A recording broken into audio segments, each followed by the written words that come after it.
and welcome to Friendship and Joy with me, Karin. I wanted to show you what I have been knitting and crocheting. In reality, it's actually like the past year, because if you didn't see my last video, I explained why I've been sort of inactive here on YouTube last year. So you can just click on back and if you haven't seen that video, here's a link to that if you want to follow up. But truth be told, I wasn't too motivated to do a lot of knitting when I wasn't feeling well mentally and emotionally and physically.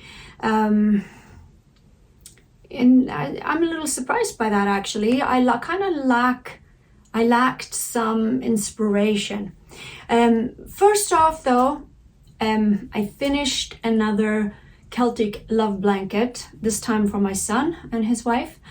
I have showed you and talked about the Celtic love blanket that I made for my daughter and her husband, and how much I love that pattern.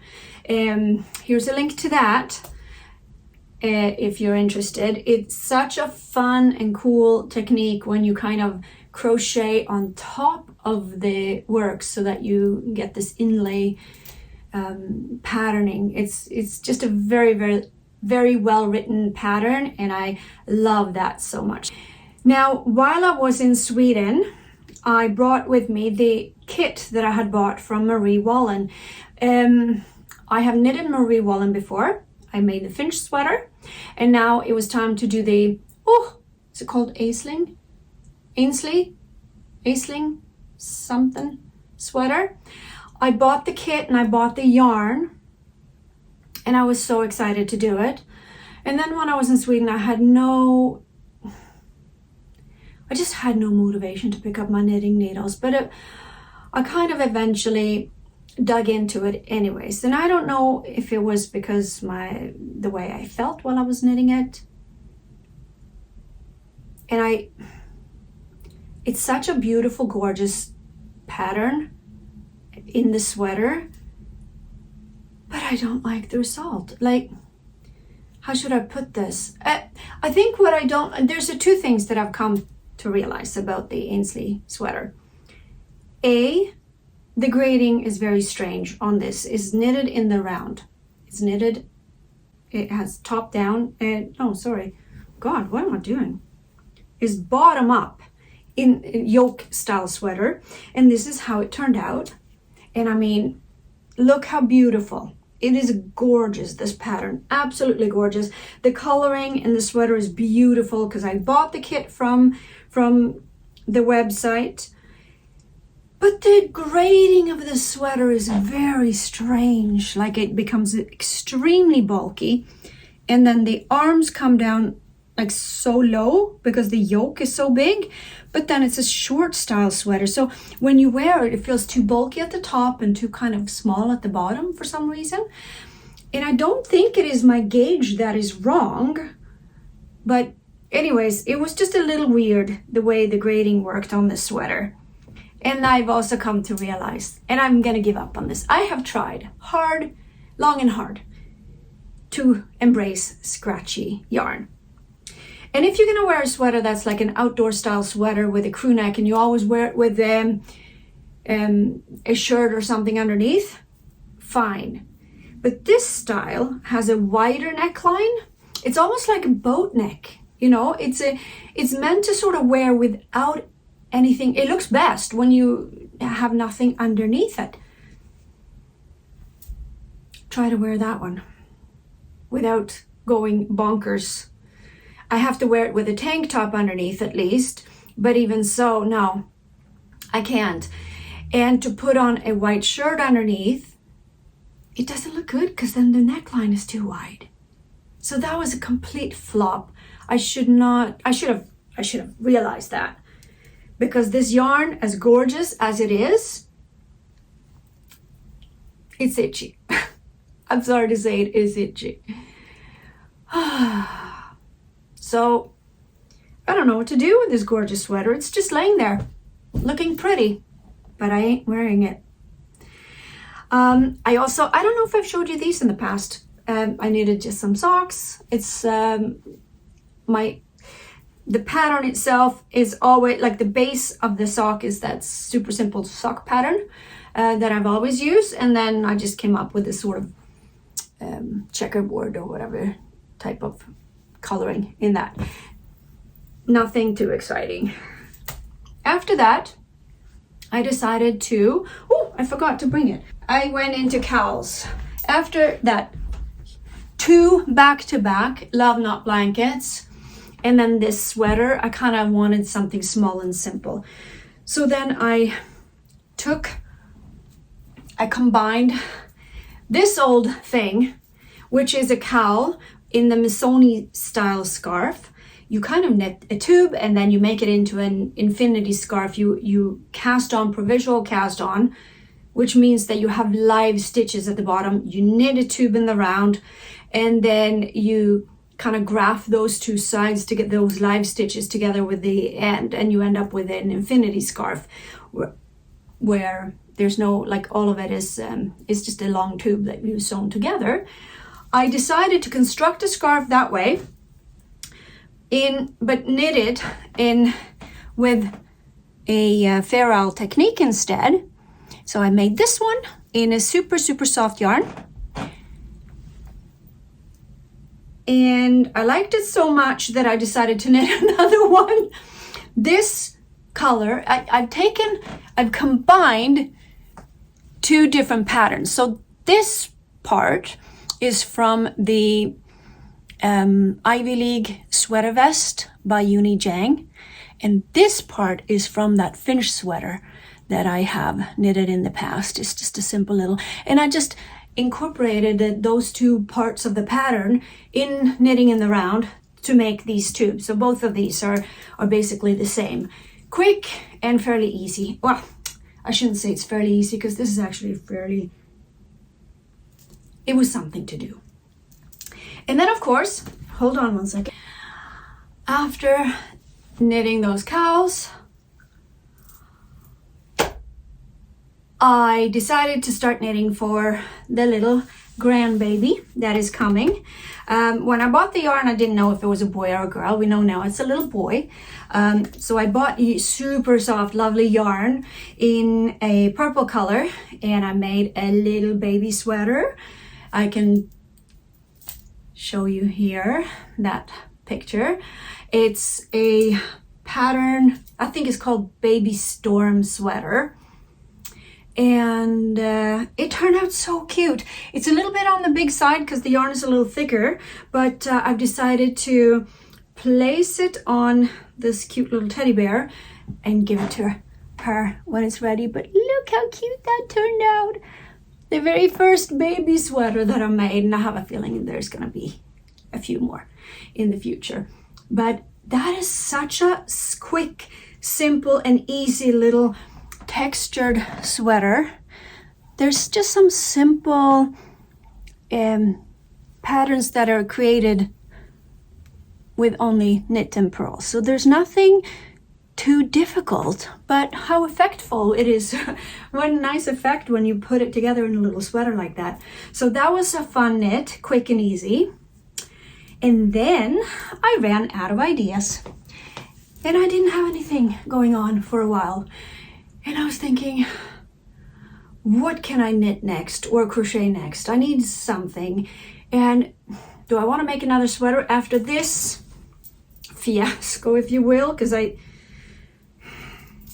find it so beautiful, but I can't wear it. So I feel like I messed up on that. I didn't want to knit another sweater that I won't wear.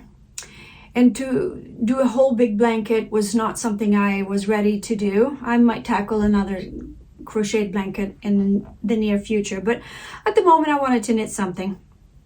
So I started to look on YouTube and Ravelry, and I came across another knitter here on YouTube.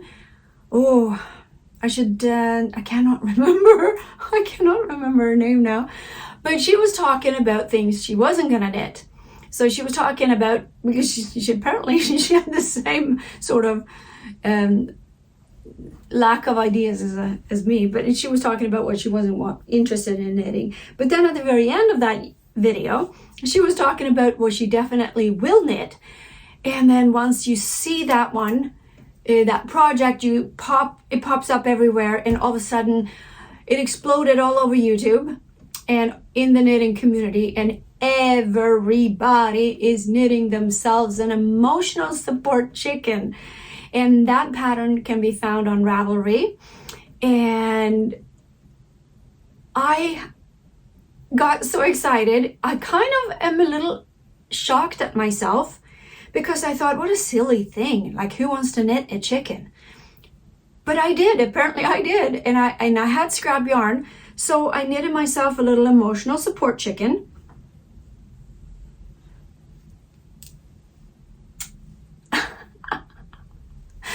This is Greta Gobble. I couldn't help myself. How cute is that? So after I knitted this one and I showed it to my kids, of course, everybody wants an emotional support chicken now, including my sister-in-law. And surprisingly, I was not bored with it. So since it's such a quick and easy, I made this one in 2 days.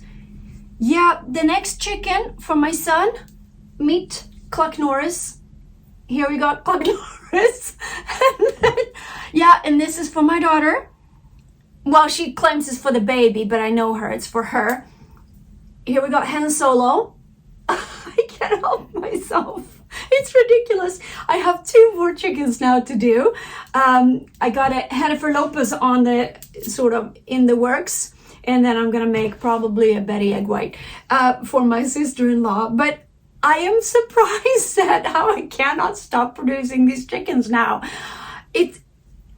I don't know what they like. It's like therapy, because they're easy. And here's the thing: if you go to that pattern and if you Google that pattern, a lot of knitters have complained that the pattern was difficult or hard to follow along, and I did not find that at all. So I don't know if the designer has made some corrections and some updates to the pattern, because I didn't find anything wrong. There was one little tiny mistake in the pattern, if you will, and that is actually after you've knit the head back and forth. In the pattern, it doesn't say that you have to knit back to the front side before you start the beak, but that's pretty much self-explanatory, because otherwise it wouldn't, like, you need to start from the front side when you start with the new beak. So for me, that was a pretty easy sort of course I have to knit back as well. Why wouldn't I? But other than that, there was no issues with the pattern. So I'm not sure if there has been corrections, but yeah, if you need something quick, fun, and easy, and you have some scrap yarn, everybody could use an emotional support chicken in their life. They're so cute and cuddly.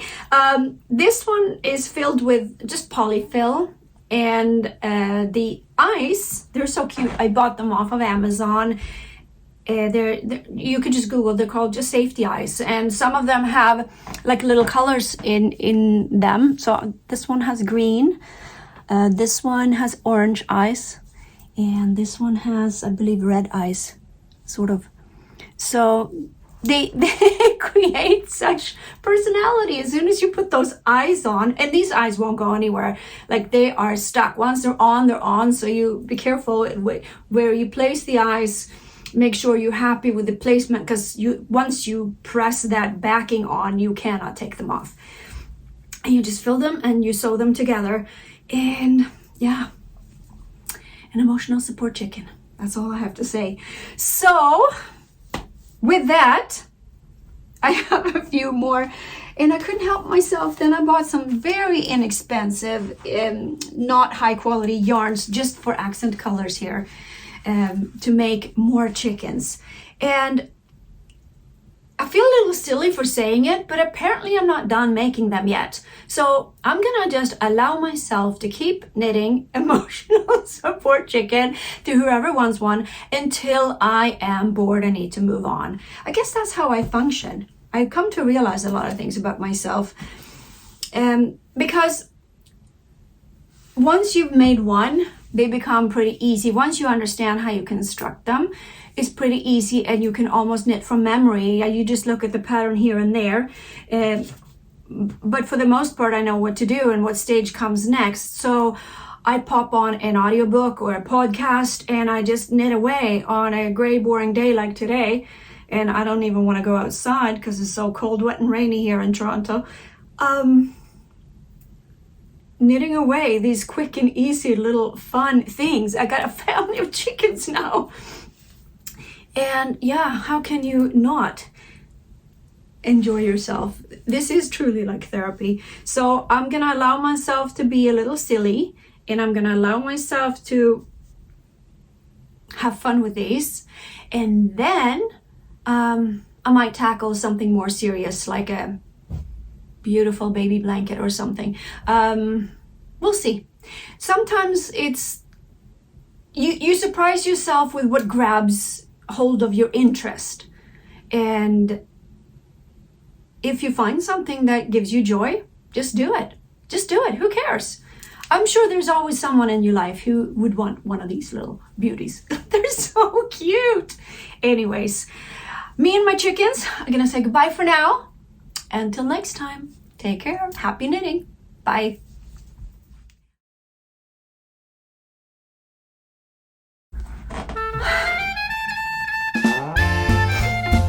Varför